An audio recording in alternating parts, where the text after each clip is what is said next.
Shalom. We are in Parashah Teruma, the gift, the offerings, the building and construction of the tabernacle. Now this morning I looked at the holy place specifically. Now just as a summary, the holy place has the showbread table, the menorah opposite it, and then the golden altar of incense. Now the altar connects with the altar on the outside, and it represents the same symbol of the letter Shin, which is fire. And then we have the laver on the outside, which is the symbolism of Mem, which is water. So we have water and fire in the outer court. And in your holy place, we have the showbread, which are 12 loaves that represent the 12 tribes of Israel. But it also represents bread, or lechem, which comes from the root word lacham, that means war, to fight. And the symbolism of the sword of the word coming to play here. So we have the symbolism of the word of Yahweh, also as the letter Mem. So now we have a Shin, the golden altar, and a Mem, the showbread. But what about the menorah? What does the menorah represent? Now the menorah comes from the word ner, that means fire. It also relates to the word that means light. So fire and light is the essence of the menorah, and that also then connects to the letter Shin. But this object has 7 letter Shins, or 7 flames burning, or 7 lights. And that's a picture of the Moedim, the lights. Remember that the stars, sun, moon and stars, are for signs and seasons. Seasons is Moedim. Now we have 7 flames, or 7 lights, that depicts the 7 Moedim, which are special time frames, similar to the stars, that point out the time frames where Yahweh will interact with man through the Mashiach. And that's why the 7 festivals are also known as the work of Mashiach. That's where he has appointments. He has appointments with man to fulfill work in relation to the theme of every one of those festivals. But just like anything else, there are multiple layers you can overlay on each one of those meanings.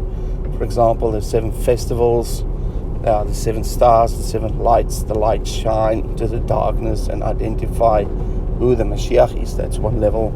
It's the work of Mashiach as the Lamb, then the Word, which is Shavuot, and then the one who will bring in the fruit, which is the wedding feast, and the wine that's made from the grapes, the fruit. And it's also 3 harvest festivals, the barley, the wheat, and the fruit harvests, which is about the ingathering of the people. And everything is overlaid over the 7 Moedim and the symbolism of that. So in Hebrew is multi-dimensional language, with different word pictures or symbolism that can be overlaid on top of one another on an object or a symbol or a picture. Now in Greek mind, what people think, and this is basically when you talk to, no discredit to my SDA brothers, when you talk to them about time frames and numbers and all that, they only have one connection to it and they stick to that. It can only be this one thing.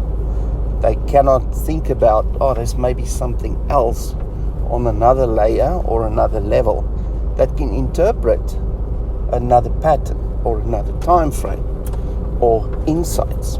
So that's where people trip themselves up, is not having the understanding of the Hebrew language and the mechanisms that Yahweh used to reveal wisdom to us through every single object, every single person, every single name, every storyline, every historical event. Everything is a pattern of something else. And and can be overlaid with one another to give you a three-dimensional picture, a multi-dimensional picture actually, of Yahweh's plan, Yahweh's purpose, His character, who we are, what our place is, what our plan is, what His will is for us, the starting point and the end point, and also even what happened before and what is to happen beyond our existence. So, and that can only be revealed by or through the Hebrew language.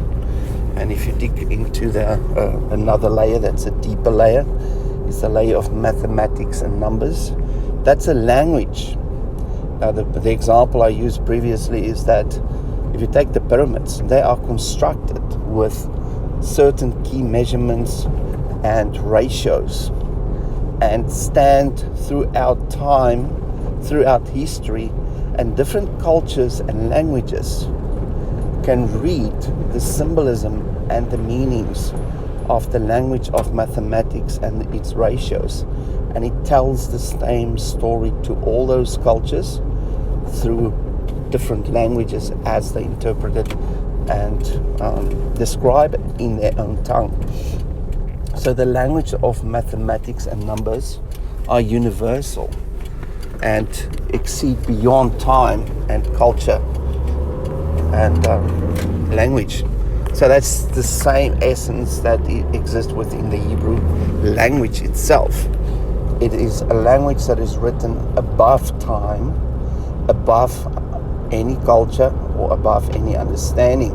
You need to learn the tools to interpret it in order to glean the wisdom from that, regardless what time frame you live, regardless your upbringing, and regardless the language you speak. You just need to learn the same way of thinking and interpreting the scripture, but going back to the source, which is the Hebrew letters and also the numbers associated with those letters.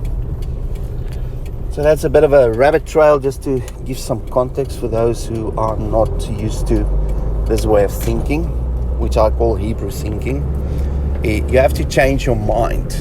And I believe the mind of Christ, or the mind of Messiah, is to have a mindset or a mentality that is open-minded to go beyond our Greek training within our modern culture and your perspective from your own personal culture and the way you understand words and things within your own language. You need to break that and go beyond that in order to tap into the supernatural understanding, which is called wisdom, which comes directly from Yahweh as revealed through His language and His mathematics and His cycles.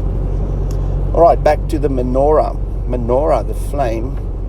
The menorah consists of two types of bodies. Let's call it parts. The center part is the middle piece, and that's actually called the menorah. And that part has got 4 cups in the shape of an almond. So basically 4 almond blossoms. And then the second type, or type of part, is called the branches, which there are 6 of.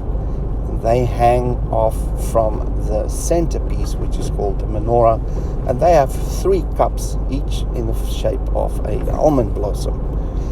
In total, there are 18 almond blossoms on the branches, 3 per branch, and there are 4 almond blossoms on the middle menorah stand, or the centerpiece.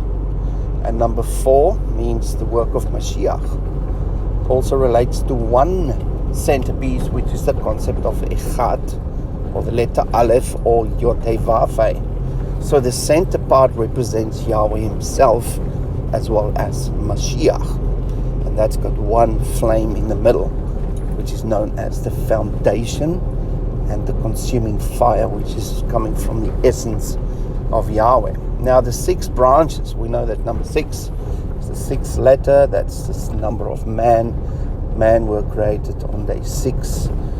We're going to live 6,000 years on the creation of humanity, where we will be transformed and then enter the new beginning, which is the 8th millennium.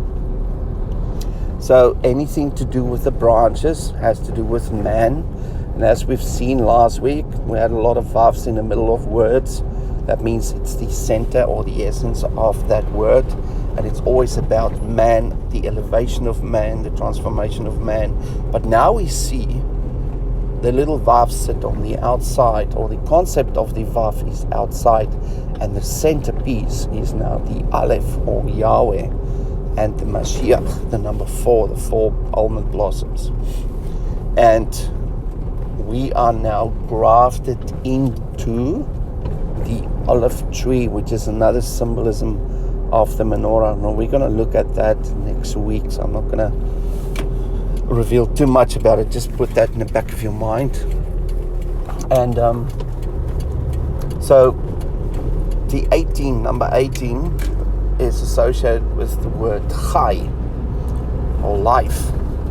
There's a few other words also associated with the number 18, but that is basically where we find the source of our life. If you are a wild tree, you are grafted into a solid tree, then you will get your life essence from the main branch or the centerpiece.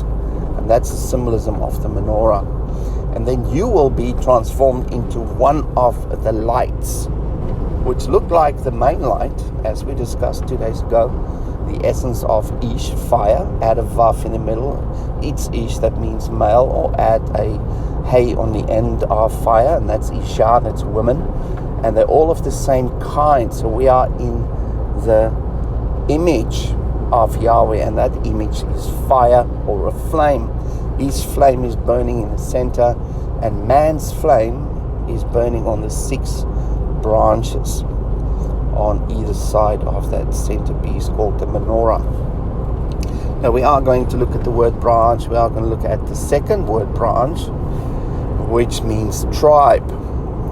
Now the 6 branches also represent the tribes of Israel that represent humanity. But now you say, oh, there's 6, there's 12 tribes.